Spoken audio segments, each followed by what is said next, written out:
bolani mashaqqatlarini, bolaning kirlarini, bolani oziqlantirish degan taklifotlarni, aziyatlarni hammasini ona ko'taradi. Xuddi ona chekkan mashaqqatga o'xshagan mashaqqatni albatta ota ham ko'taradi. Ota ham shu mashaqqatlarni qilib, bolasini uylantirib, joylantirib, uy qilib chiqarib yuborguncha juda katta mashaqqatlarni tortadi. Lekin nima uchun Xudo taolo onani mehnatini bayon qiladi-yu, otanikini gapirmaydi? Ikkoviga ham yaxshilik qilishga buyuradi-yu, orqasidan faqatgina onani mashaqqatini gapiradi. Otanikini gapirmaydi deb tushuntirganlar.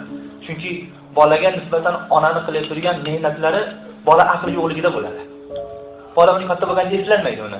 Ishtonlarni onasi yuvganini, kechqurunlari qiynalib turib emizdirganlarni eslanmaydi. Ammo otani mehnatini, uylar qurib, mehnatlar qilib, atrofini mashinalar olib berib, dunyo bilan obod qilgan vaqtida o'zi ko'zi bilan ko'rgan, uni aytishda hojati ham yo'q degani. Aytmasa uni o'zing bilib ko'rib tursan otangning mehnatini, ammo onaligini ko'rmaydi. Shuning uchun Xudo taborak va taolo onani mehnatini eslatib qo'yadi.